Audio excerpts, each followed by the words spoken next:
All right, now I think we're live.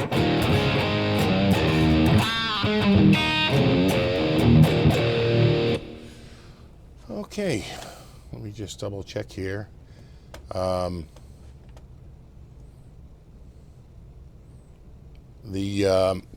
point of this quick little live stream is to let you know I'm having my real live show this Saturday night at 7 p.m. So I just wanted to get that out first and foremost. It's kind of late, but I'm not going to have time tomorrow to post a video and let you know. But Saturday night, 7 p.m. Eastern Standard Time, I guess we're on right now. So 7 p.m. Eastern Standard Time. Saturday night, which is tomorrow because it's already Friday here. Oh, I just made a coffee. A coffee.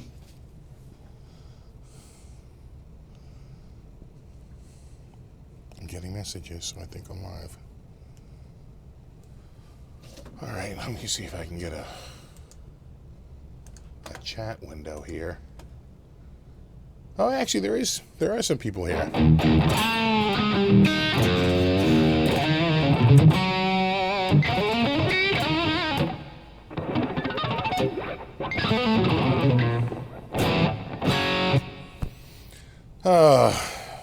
So what time is it? 12:47. I probably have a few minutes to hang out.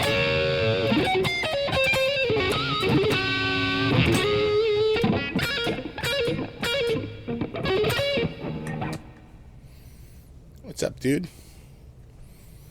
Oh, thanks, bud. Can I ask you a question about gear preferences? Sure.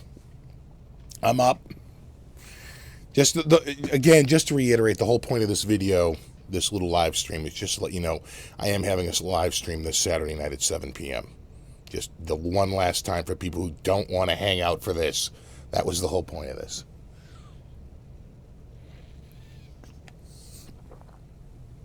Oh, God, that's good. This is the Costa Rican blend. Yeah, this is just a reminder for Saturday.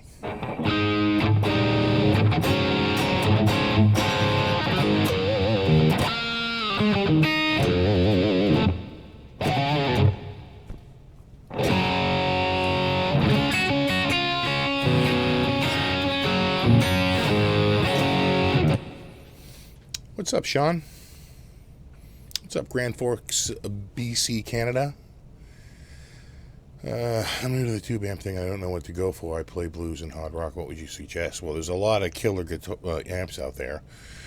I mean, a lot of people would say just go right for that new Fender, what's that called, the Blues Breaker. That's a pretty killer amp. Fender makes a lot of killer tube amps for the blues and the hard rock. I get the Shaman too. That's pretty killer, but that's a little more pricey. That's up there. That's like I think $700, $699, something like that. I still have almost no voice. You can hear I got really sick after NAMM, but I'm getting there. We're getting back. Hopefully by tomorrow night I'll be able to talk.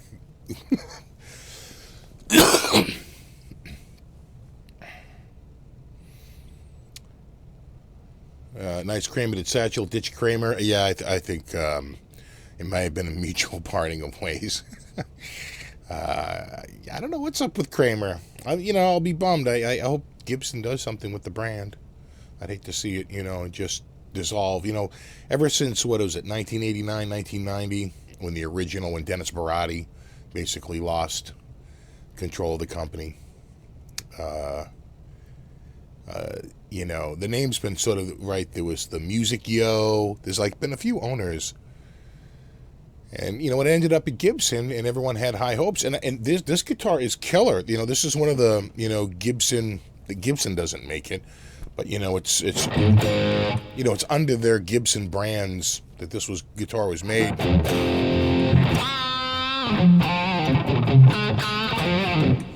And I just think it plays and sounds amazing, and I think I paid $199 for it used.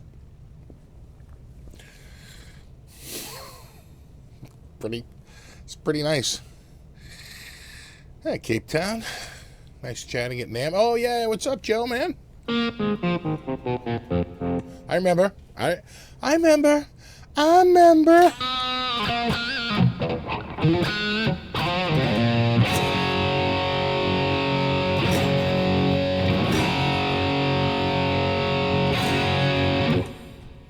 I love that tone.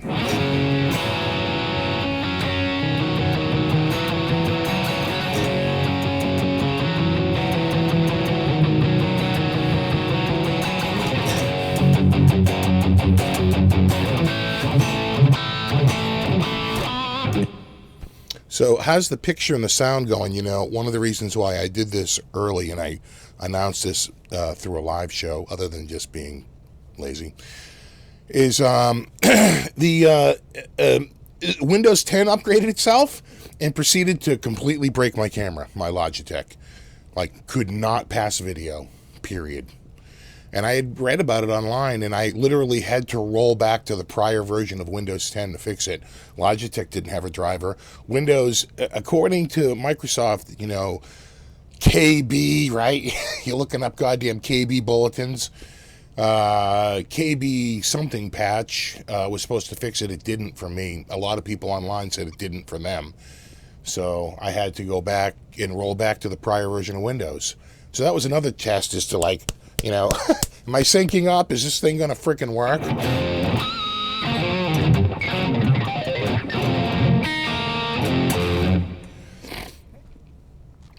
Were you ever part of the Kramer Forum? I remember seeing you. You know, I might have been. Actually. I like,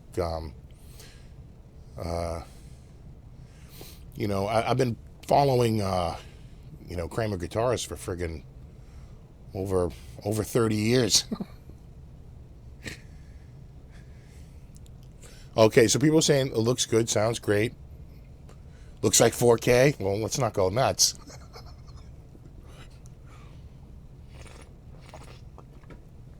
Oh, man. So how you guys doing?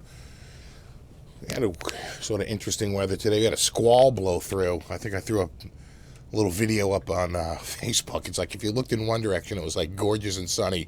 And you turn around and it was like darkness. I was like, whoa. About just a few minutes after I shot that video, we had a squall blow through. Lots of snowflakes that don't amount to anything. Just looks fierce. I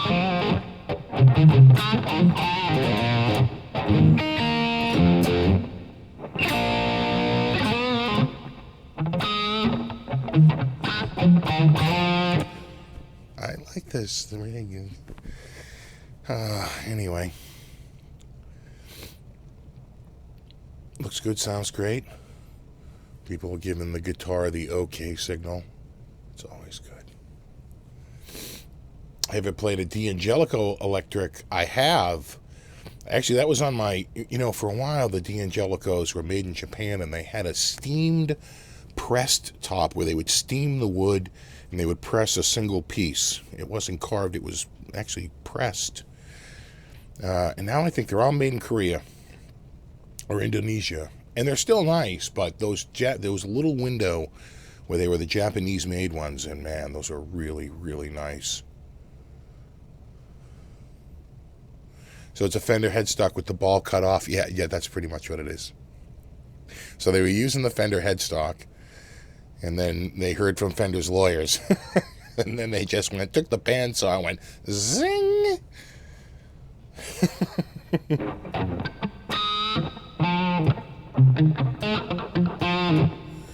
No, see the G. You are tripping, and this is all part of one long, strange trip, bro.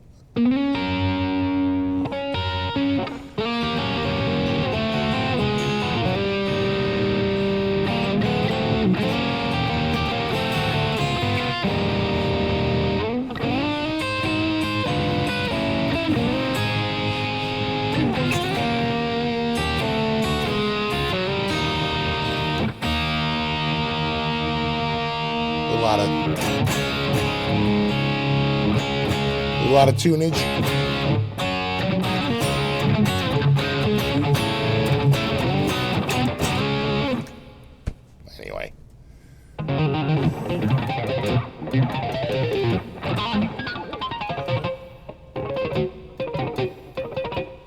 What are you playing through? This is TH3.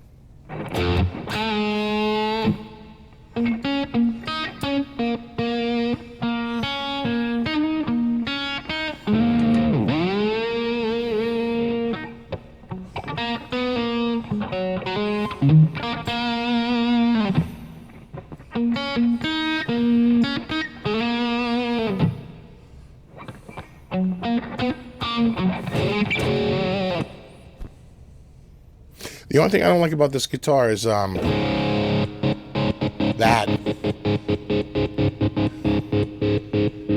Did you run out of the audio taper knobs that day, Gibson? Because that's friggin' linear taper if I ever heard it. So here it is on it, barely on, and all the way up. Why, I oughta. Don't make me come over there. Any word on the upgrades to the Chinese EVH? Yeah, that's gonna probably happen at the end of this month.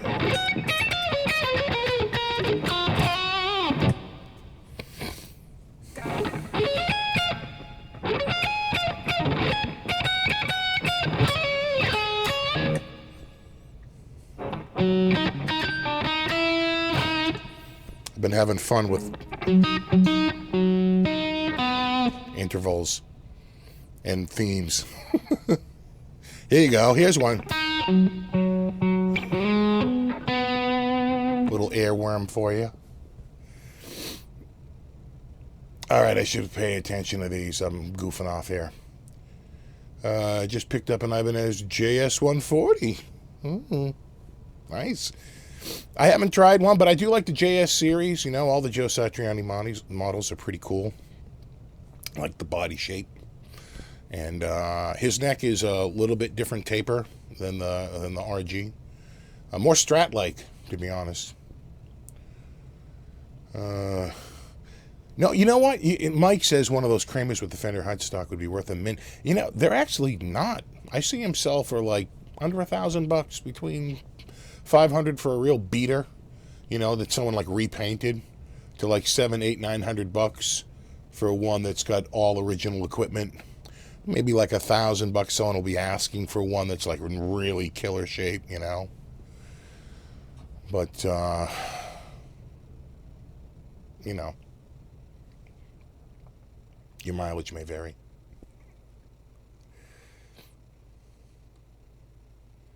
Ever tried Big Muff pedals? Oh, God. Yeah. Especially back in the day, right? That was like sort of it. They didn't have a ton of pedals to choose from. Big Muff was one of them. MXR Distortion Plus. You know, the other big one back then was the Ibanez Tube Screamer. I mean, there wasn't a ton to choose from. Today, of course, right, if you ever look at Tone Report magazine, there's like 150 billion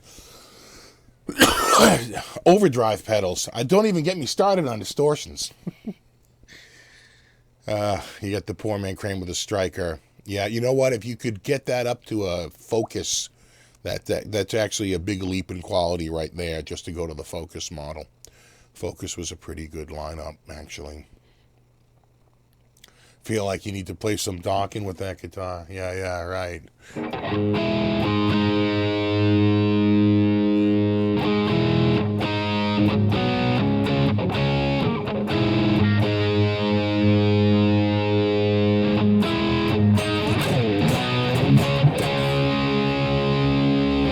Is it? I forget it.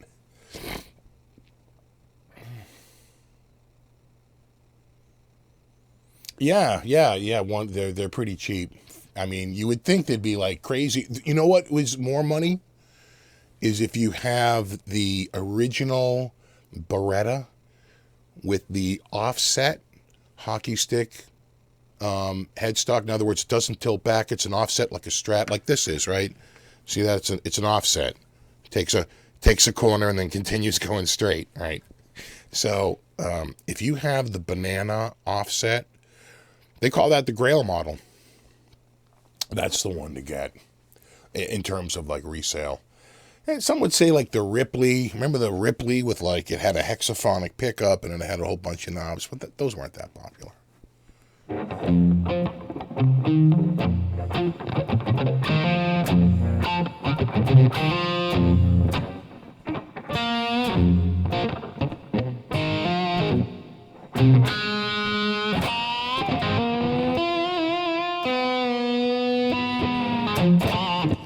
So let me ask you guys, I'm sure a lot of you have seen a ton of NAMM coverage, right?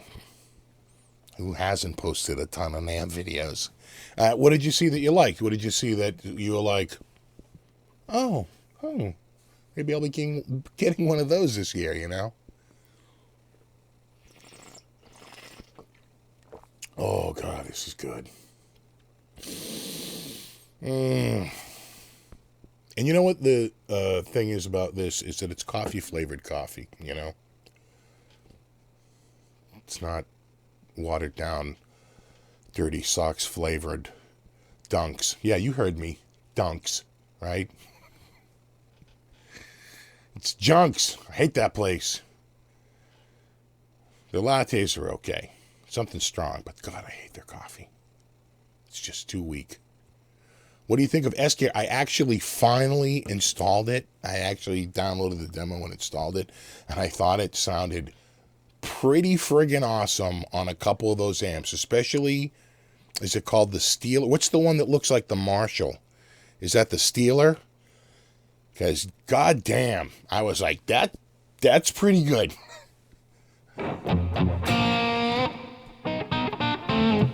Anderton's, killer it. I think he meant to say killed it at NAMM. He did. I mean, was there a better video than the one where, like, everyone showed up at the Ernie Ball booth? Did you see that one? You know, I think that was even better than PRS giving him a guitar, right? I mean, that was a killer video, but really it was the one where, sorry guys, he just happened to be in the right place at the right time and he had everybody show up, you know. I like the Acacia guitar. So did I. I like that new Kronos. That one. Jackson killed it too. I heard they had 59 new models. That's amazing. Like the ESP Custom Shop, sure. All the Chapman guitars, they had a complete reboot. It's like Chapman 2.0, you know? The new PV Invective, you know? Check to drop the ball. Ibanez is back yet. Don't count Ibanez out. 660 guitars. Milkman amps look cool, but pricey. Yeah, well, a lot of stuff is pricey, especially when you get into that boutique stuff, you know. So far this year, I was only into the guitars, all guitars.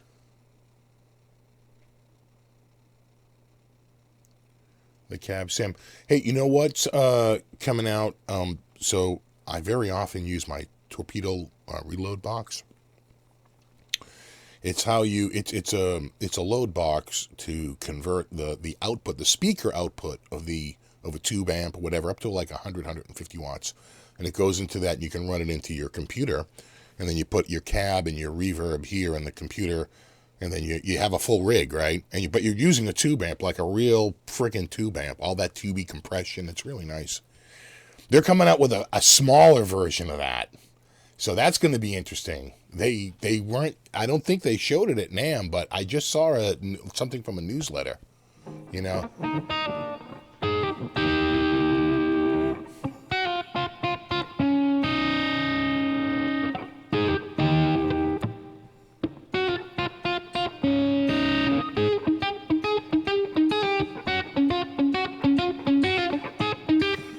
Yeah, Captain looked like he was going to crap himself. I'll tell you this about Captain.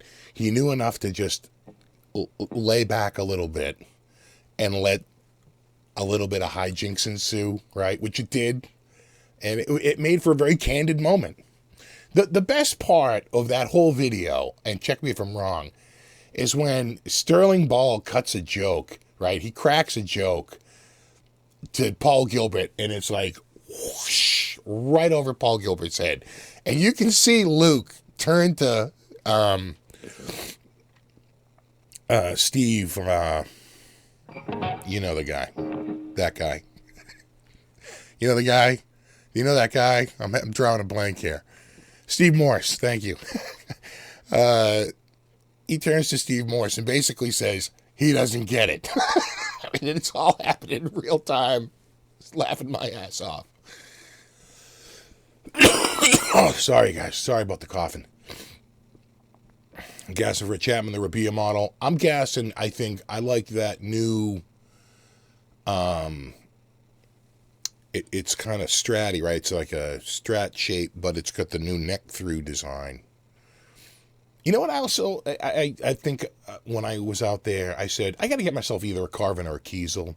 I got to say, I was really impressed with, they always have, if I had to give an award for best booth, they have one of the best booths. It's very prominent, very well lit, stocked with top of the line killer instruments. They don't pull any punches, Kiesel. I'll give them that, man. They put out they roll out the top guitars, at NAMM.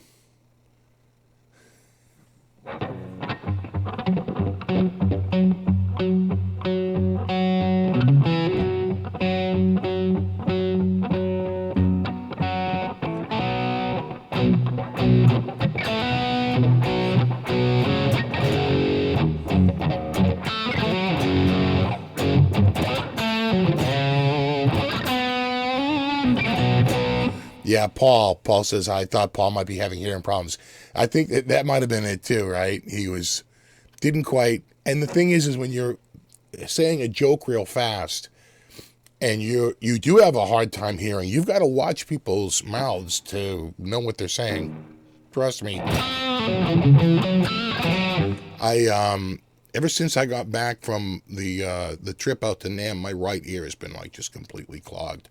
I actually tried to drain it today and no avail, so I'm kind of a little deaf in this ear. It really started when we landed in Boston. I was fine all out at NAMM. It was really when I landed in Boston, I was like, wow, that ear is killing me. It never really recovered. But I've also been sick, right? I was really sick, and I probably just all congested. Is that the Viper Pro? That is the Viper Pro.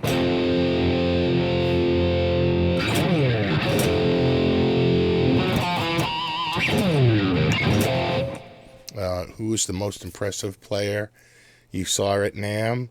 I tell you, there's a lot of killer players at NAMM. All right, so it's hard to pick out one dude. Joey Landreth had a very interesting style I really liked, but the guy who I was the most excited about, Doug, you saw Doug's footage I posted up in 4K. I think he's an amazing player. I love his stuff. Was that guy Rocco? Is it Petzin? It's Pezzin, though sometimes that's pronounced, he's from Italy. It's pronounced like a Petsin. It wouldn't be Pezzin. It would be like Petzin, right? Anyway, just call him Rocco. He did a cover of Dokken at the booth of an old Dokken tune, and he just nailed it note for note. I was hugging myself. I was like, oh, yeah, now you're talking, bro. He's a young dude. He's playing the old-time shreddy riffs. He's nailing them. And I had a smile on my face. I was just like, this is awesome. So if there was one guy who I think I just, who stood out to me at that, it was that dude.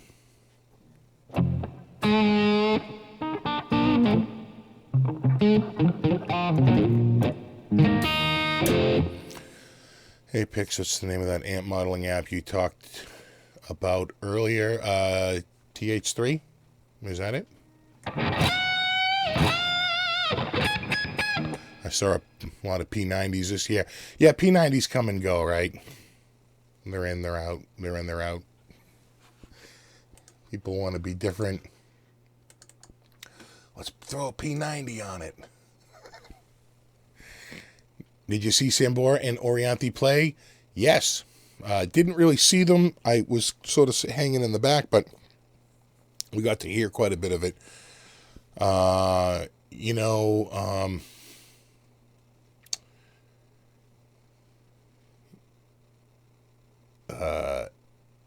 was her name? She's an old timer who's like just when the Ronettes, Ronnie Spector, right? She came out and it was a nice night that night. It was, the weather had finally, the day before was kind of crappy.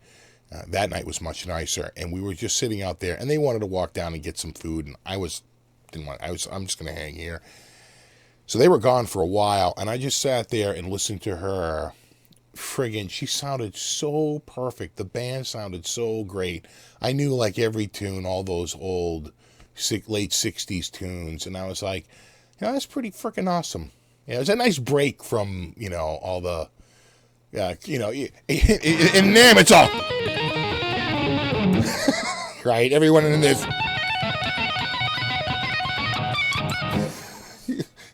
it's a bit of a look at me crowd, but she nailed it. I thought she sounded friggin' awesome. Did you run into Leo from Frog Leap Studio? I did. Does the Viper Pro do well at low volume level? Yeah, it's like pretty much, when I finally get around to getting the video out, it's pretty much like the ultimate like practice bedroom amp. I mean, it's got like a friggin' 1,000 sounds in it, so many effects, and I mean, it's like so versatile. But I don't know that I don't think it's really meant to replace like their really nice tube amps. It's not really meant to replace, like a 6505 Plus is like you're really like your gigging amp. I think, because I think once it gets once it gets to a certain loudness point, and I think it can get up to where a drummer is, and it's certainly if you're miking it, it's no issue. Did you hear Tone Kings out in the backyard? I thought that sounded incredible, and he had that cranked up, but I just think that maybe it's the clean sounds of it. It gets a little honky, but they all do. All the solid state amps get like that, so. Andy Timmons was at a booth. He was killing it, I'm sure. Jennifer Batten, she's amazing. People don't realize that she was one of the early pioneers in the two-handed tapping thing. She really was. She was like one of those people that took it to like a forensic scientific level. Kind of like Steve Lynch did, right? Really, or Red Beach really embraced the whole tapping thing. So that's why she was with Michael Jackson for years. Did you check out Court? I actually did check out Court. I think it's in one of the 4K videos, at least a little footage of the Court booth. I'm pretty sure. Hope Little Wayne doesn't start attending NAMM. Yeah. They're probably the biggest star. Who was there? Stevie Wonder. I mean, in terms of like international stardom, John Mayer. It's funny, when I was walking in, there was this guy walking near me by himself, and I was looking at him and I said, that guy, if I didn't know any better, I'd say that was Rick Nielsen. And someone later to me said, "Did you see Rick Nielsen?" And I was like, oh, because I freaking love Rick Nielsen.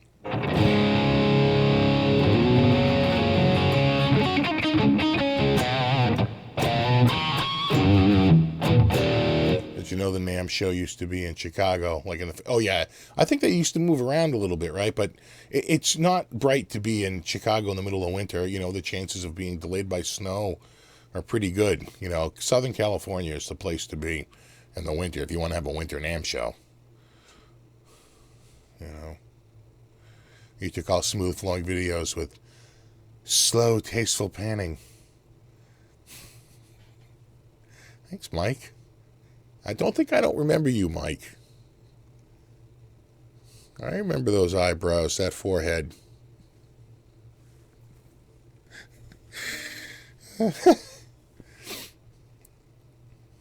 Bass player, if I remember correctly. You know why the videos were so flowing is because I was using a robotic gimbal. I got stopped at the airport for it, both coming and going. They did not like that gimbal. Batten was big at GIT back in the day. Yeah. She had a book out on tapping, right? She's on the front like with this crazy look on her face, and she's wearing those old like 70s like You know, clear, like glasses straight out of like 1978, 1981. You know.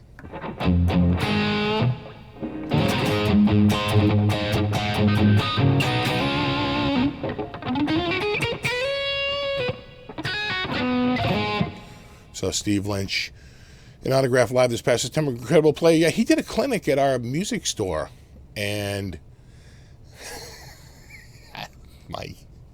he did a clinic at our music store, and was friggin' amazing.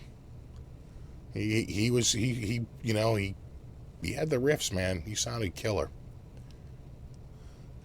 I know. I missed Rick. Got my Boss Cantana 212 a couple days ago. Nice. I'm sure you've been loving that. It's nothing, right? You get a new piece of gear, you know, like, sit there, fresh cup of coffee, and gonna check out this and that. Oh, 117 is getting late. This is the longest, like, not real video ever.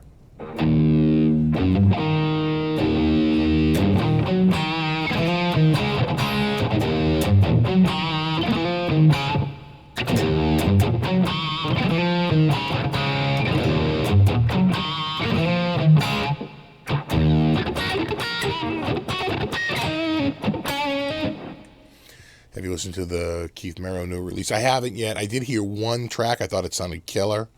I ran into Merrow out there. Super nice guy. Gave me a pick. Did you play the Frank Gambale signature? No. Would have liked to have roped Gambale for a photo, though.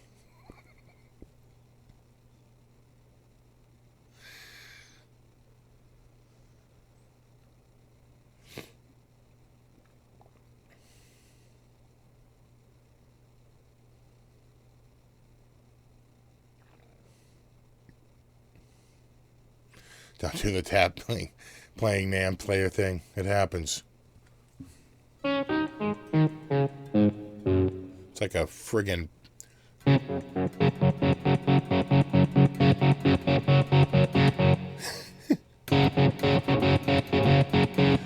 it's like a kill switch on this guitar. I mean, this is the volume knob. I'm just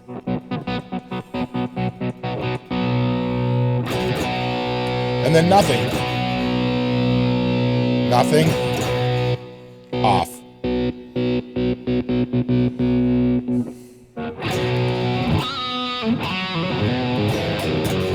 That's that's using an audio a linear taper. They should be using an audio taper.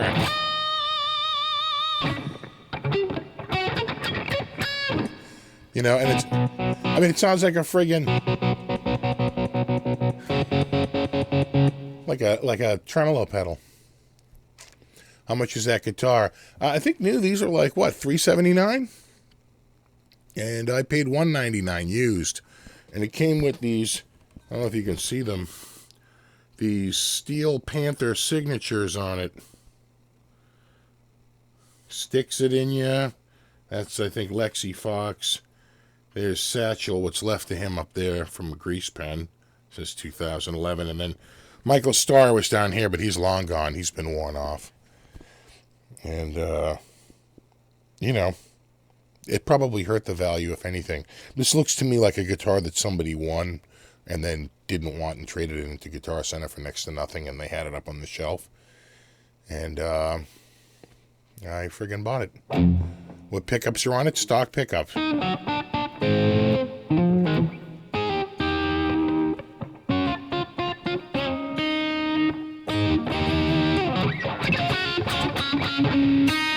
You already have a room for next year's NAMM? Yeah, I know they go quick.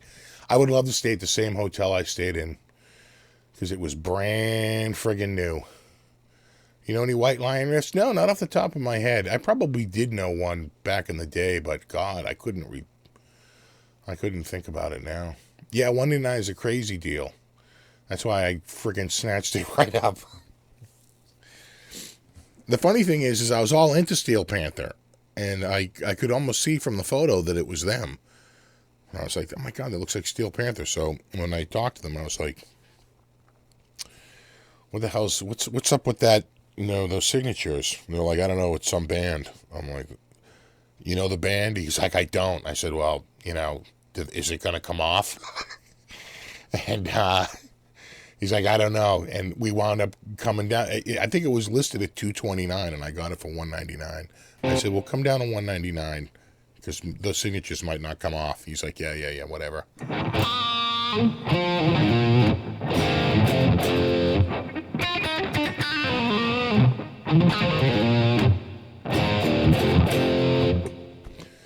All right, guys, I'm getting tired here. 121. Let's go until like 1:30, and I want to call it a night. Oh, so again, sorry for coughing on you guys. Yeah, it's kind of an old. If you notice the video I did the other day, it was a lot dirtier. I dug it out to shoot the Quick Kramer video, and then I was playing it a little bit more, and of course I broke a string, and I said, well, let me restring it. And when I restrung it, I had to polish the fretboard because my OCD wouldn't allow that to continue. It's like, I don't think so. Rock Bottom. I'm trying to remember that one. Rock Bottom. Not off the top.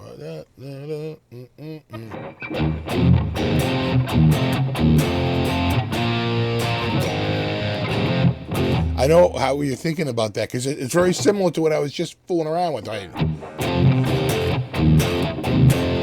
That's what I'm hearing. I'm hearing a little of that. Ever tried a Kaler? Yeah. Kalers were interesting. They were very. It was a cam operation, and they sold like a palm paddle for it for a while, but that wore off. It had multiple holes, right? Because you could put a tremolo arm in it, you could put a palm paddle in it, and then the whole thing about them was that they could go up and back. They were a floating trem, and they were the cam action on it was pretty silky, right? But some people didn't like them because they were a little warbly. They had a little bit of a warble to them, like any floating trem would. So, Kalers are interesting. The weird one was, do you remember when Gibson for a while was using the Steinberg trem from Steinberg guitars? And it wasn't a trans trem, but it was like an all-in-one unit. Oh my God, we had to service those at the store. That was like putting together a friggin' puzzle. They would come in, it would be like completely dislodged. I'd have to get the thing out of there and like figure out how to get it back in together and like under pressure. Oh God, that thing was it was insane. Smoke on the water.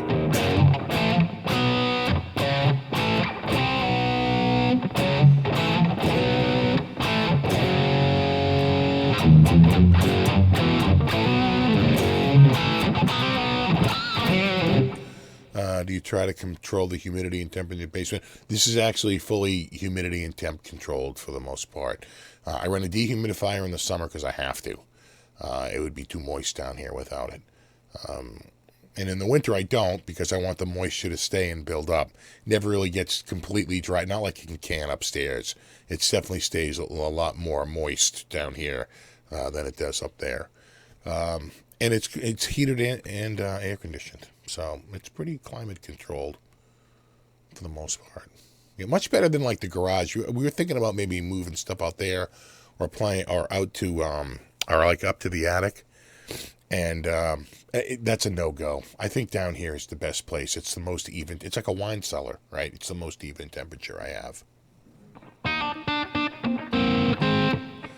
I'm in Lake Charles, Louisiana, South Louisiana. You're probably a lot warmer than we are, though. We've been mild, man. This is going to go down as one of our most mild winters. It's friggin' warm out.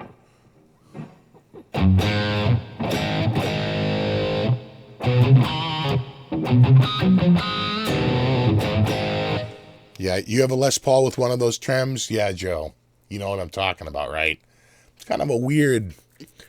And it has like a little crank knob at the end, right? And you crank a little thing to adjust the tension on the spring.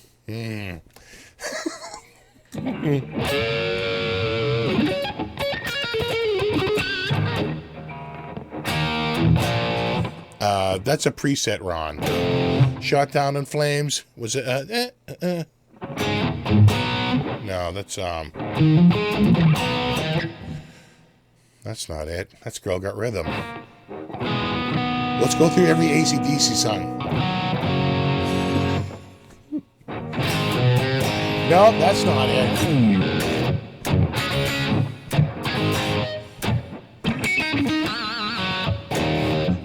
My chair gonna go back? It is. My cat always brushes against the side of my chair and locks it in.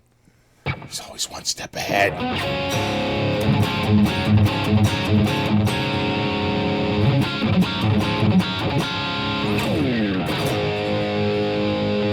Yeah, Mike Harris is in Norwood.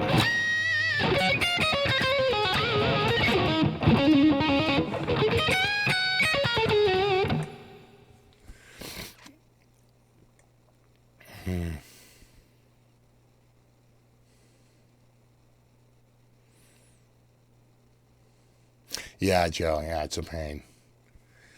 They used to come in and they'd be just like completely dislodged, and I'd be like, oh, jeez.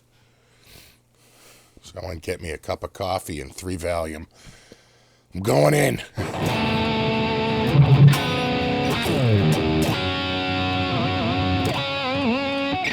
I'm a Pats fan. Convince me we will win. I'm nervous. Just remember this. In Bill we trust. That's all we get, you know. He's going to say he's going to have something together. But you know what? The pressure's off us. Right? The pressure's more on them, I think, because they haven't won in a very long time. Did they ever win the Super Bowl? I thought they did, right? I thought the Falcons won one year. And was it in the late 90s? Or the year? I forget now. But the Falcons, I thought, won one Super Bowl. And, you know, we've had a lot of success in that area. So, of course, there was one that just sticks in my craw, but let's never speak of it again.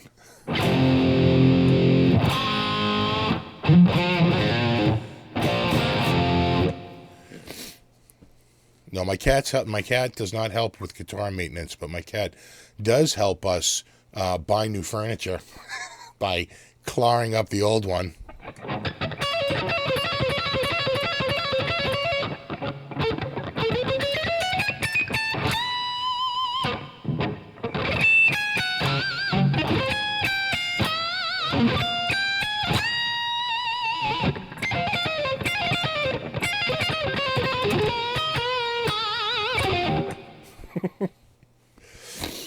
Oh, go Pats. Pats suck. Yeah, we used to say Yankees suck, but you know what the irony was in that? They really didn't. They were actually quite successful. And, you know, there you go. Yeah, I look like a young Bill Belichick, please.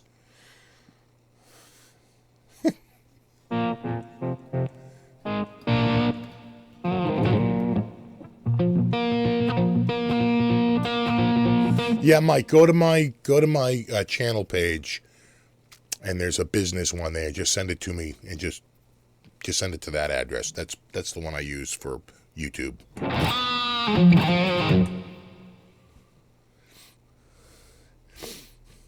Yeah, Mike, I got some memory power. Yeah. I remember we were. Don't you remember? It was me, you, and Mark. We were hanging. I want to say it was the store down at the end, right? The one down on the corner before we had moved up the street. And Mark was lamenting his hair loss, as he was known to do.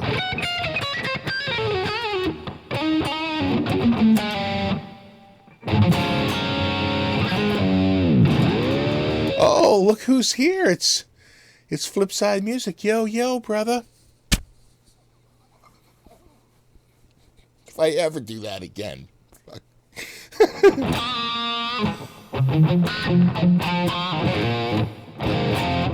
They can be successful and suck at the same time. Yeah, we used to think the same thing. We used to do that same mental gymnastic about the Yankees.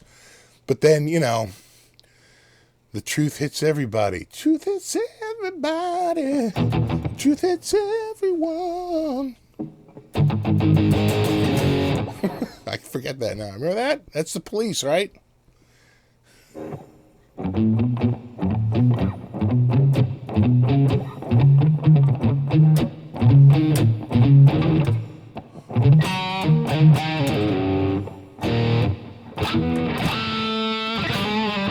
You want cheese with those pads?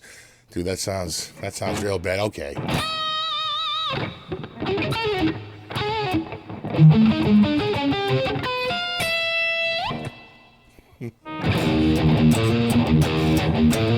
Did you run into Chris Holmes at Burger King this NAMM? No, but I tell you, I did run into Chris Holmes at the Burger King right before the Kiss show back in the 80s. That was 86. Wasp was opening up for Kiss. They were playing out at the Springfield Civic Center. We were starving. We went over to Burger King, and who was waiting in line? But there was one dude who was a little taller than everyone else. It was like, I'm pretty sure that's Chris Holmes. I don't even think he lives in the U.S. anymore, right? Didn't he move? Yeah, Mike. No problem, bud.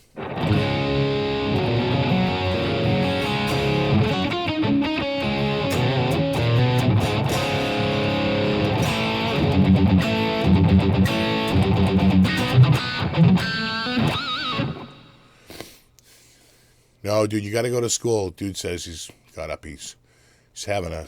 This will repeat later. Go to school. That's the important thing right now.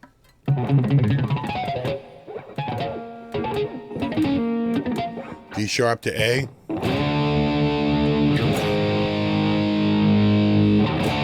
Nice tritone.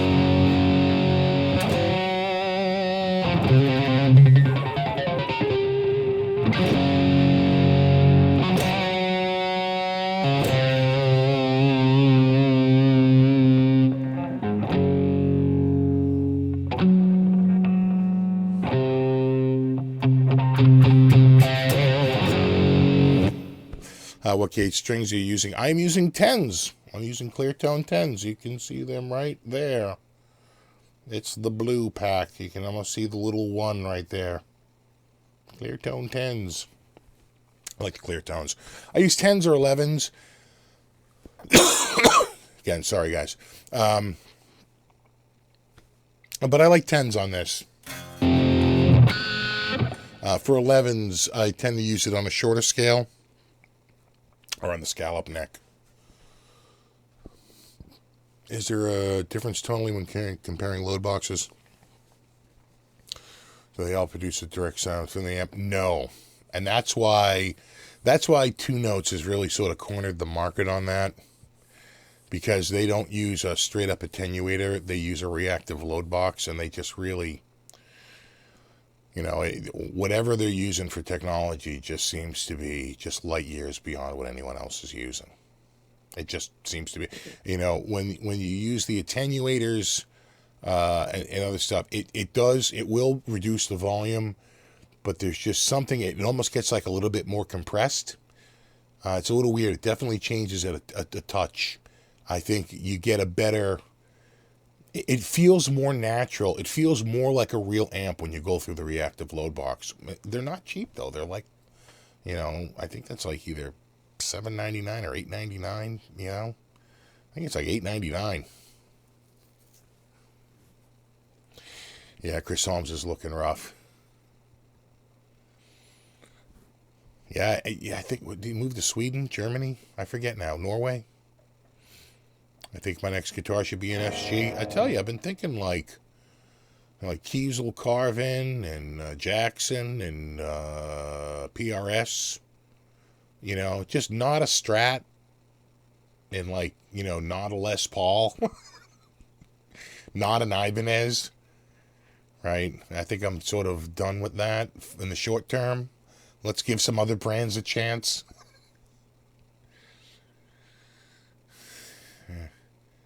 The police, I mean T flat, A to B.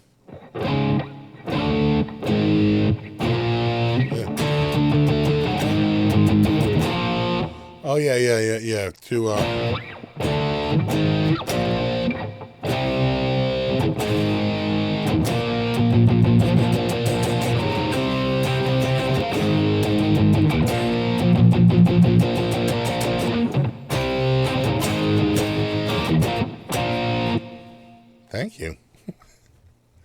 Play some Aerosmith.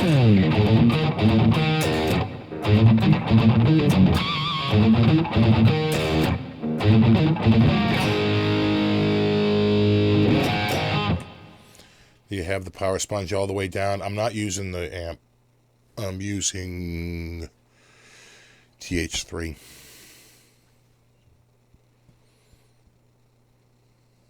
I'm playing all software. It's 100% software. 2 Notes has really stepped it up. After that UFO crash landing in France. Yep. The Mimics. Mimic this, brah. I'm the only one who loved that movie. It's like so bad it's good. Is the Floyd on your Kramer floating? Why, it is.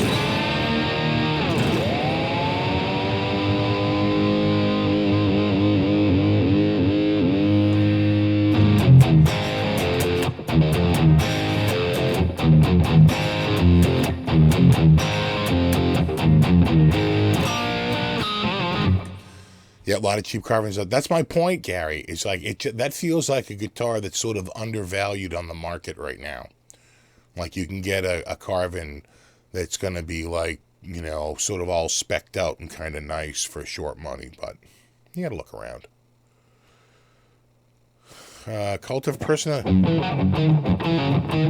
Right.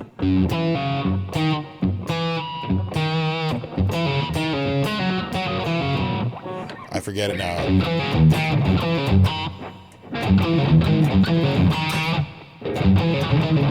No. Something like that. I'd have to look at it again. You know, that riff's a little old. Bubba Booey, fa-fa-fooey, ta-ta-toothy. Techno Beaver. Hit him with the hind. I mean, should we go on? Hit him with the hind. You ever get into the Parker Fly? You know what? That's on my list. That's on my short list too, Mike. The Parker Fly. You know, that's like a... Right? I mean, if you're going to collect them, trade them, right? You might as well get one of every type. And Parker Fly, I mean, I think if there's one that sort of... And I like the one with the roller knob down here, right? The nice one. Because they made some that were just sort of, I think... I don't know if they were imports. Were they imports? I'm not really sure, but they were like a lower one, and then the one that had like all the bells and whistles. That's sort of the one I'm into, the graphite neck. You know, and Jackson's, yeah. You know, how do you set up the pole pieces in your Gibson Les Paul? I didn't do it, but I did change the pickup height slightly. I felt like it was too close, and you can tell sometimes when you're tuning. Because as you tune it, the magnet literally pulls it out of tune. It like has a warble to it. And you move the pickup away, and all of a sudden that goes away. You're like, oh yeah, well there you go.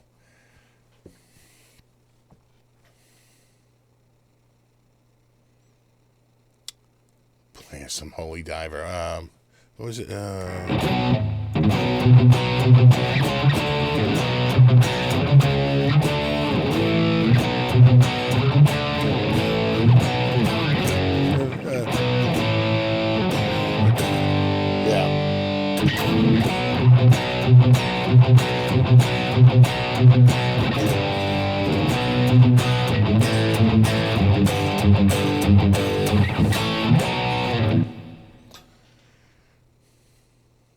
That's such a killer riff. That whole Holy Diver album was just freaking amazing.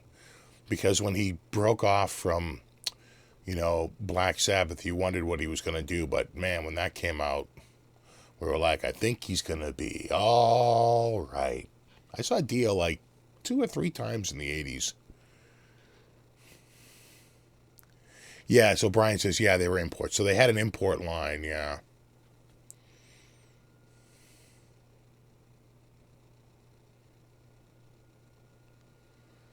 David chanted, hail from, you want to Mexico, please to meet you on Saturday. Real cool talk you.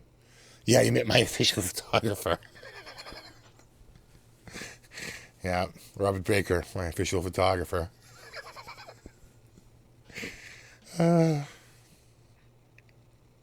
All right, guys.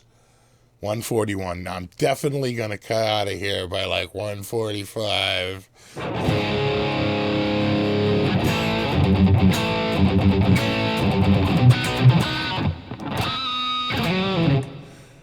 Maybe try a GL2. That's what Grover Jackson's doing these days, like the old Charvels. I haven't seen it. You know, it's hard enough to keep up with the Charvel brand. The stellar craftsmanship of the Kramer is evident in its tight fittings. A little play never hurt anyone, kid. Judas Priest.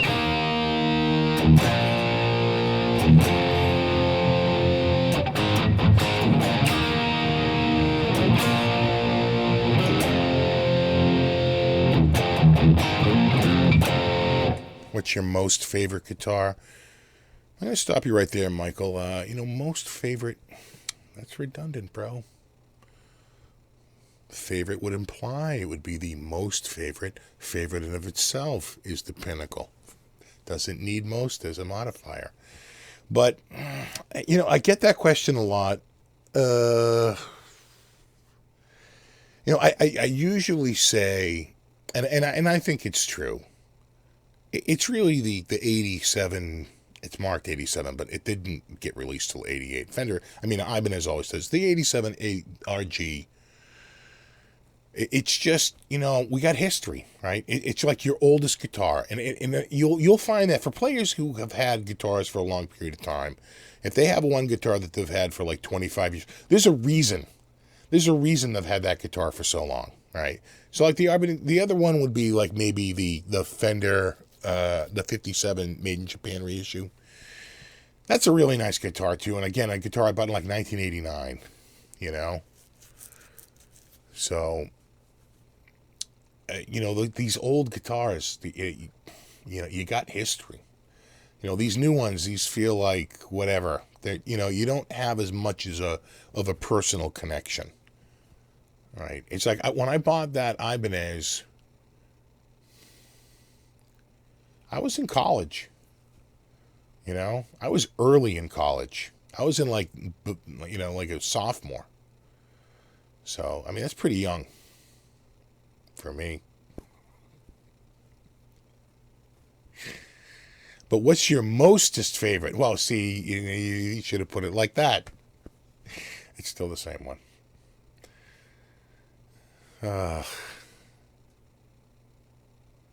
You guys know the Framingham Royalies.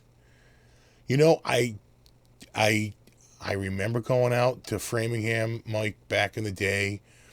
Not a ton, because it was a bit of a drive, but yeah, there was a guy who used to work there. I can't think. He passed away recently, actually. Can't think of his name, but he was a relatively young guy. Maybe, 10 years older than me, or 8 years older than me, And, a blonde guy, and he was always in the guitar department. And I remember him, like, showing me a Les Paul Gold Top. And, man, did I want that guitar. Oh, my God. It was so nice. Les Paul Standard Gold Top. This is probably 1981, 1982, somewhere around there.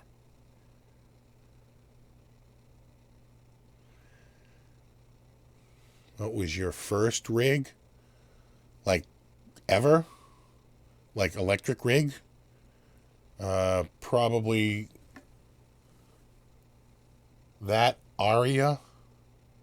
My parents bought me that in 1974. We bought that used. I was already playing acoustic. I don't know if you can you see the acoustic? I don't think you. Yeah. So the acoustic is right there. You can see the headstock. So it's a small guitar. It's a kid's guitar. I've been playing that since like 72, 73. I think maybe 73. I had a different guitar in 72 and it broke. And we got that when I was 8, in 74. and I played that through a Supro, like a little Supro with a 112 Jensen, and I think we got rid of that and we got one with 212 Jensens, 2 speakers.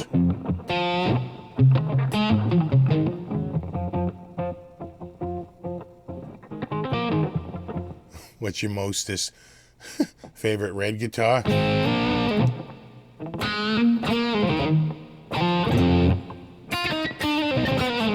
This one, of course.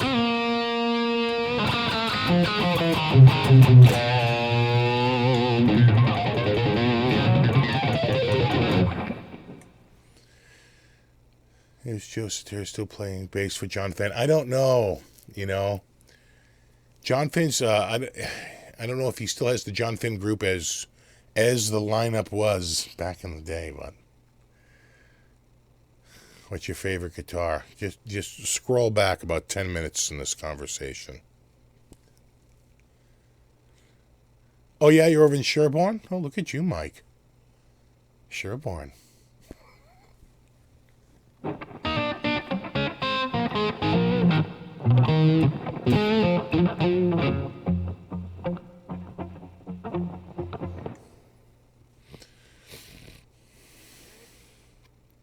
All right, guys. Ever try to play 2 guitars like Michelangelo Badio? No, but I should. That could be hilarious. Like, one's going to sound awesome and one's going to sound pretty freaking retarded. What do you think about Dean guitars? I think they're about half the bargain for twice the price. You know, I don't know. I haven't really played much. You know, Dean was a brand that was around in the early 80s and sort of is like come and gone, right? Like, again, another one that's been sort of sold. It seemingly has been sold. When I remember Dean, I remember much more lower cost instruments than like the Dean USA ones. I remember like much cheaper instruments than that. Imports. How are your feet from NAMM? You know what? This wasn't too bad. This wasn't too bad. This was pretty good. Again, quality footwear goes a long way. All right, dudes, it's 1:48. I got to go to bed. Remember, the whole point of this video, if there was one, was that I'm going to have a live show tomorrow. I guess that's tomorrow night at this point. It's 7 p.m. So, you know, if you're around Saturday night at 7, hit me up. I'll see you at 7, and we will rock the night away. We'll figure something out. All right, guys. Where's my? Oh yeah, right here. Okay. Oh, we've been going 36 minutes. No, we had 88 people simultaneously. That's my peak concurrent. Not bad for a just a whipped up show at 1:49 a.m. All right, guys. Thanks for hanging out. I had fun, and I hope to see you tomorrow night. And until then, rock on.